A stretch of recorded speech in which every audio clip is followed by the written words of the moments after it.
sa mga itong medyo hindi ang mga respondan. Sorry mga guys. Thank you guys. So, guys. Sinog ba? Di ba kinilaw? Ngaon ta.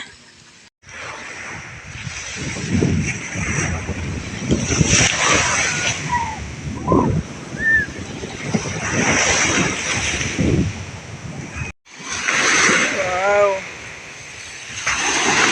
Kalindot sa tubig sa dagat. At maapo gida ni James sa laom.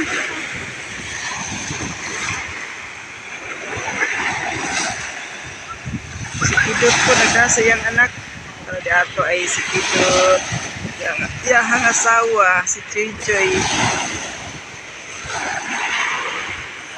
Naligo mi dire kay nag-celebrate sa 100k followers ni Pedot at mga anak. So, salamat kaayo ninyo guys sa mga followers sa akong anak na si Pedot. Hinaot ko nga kanunay ang inyong pag-support sa iyang mga video. Ang anak na si Pedot.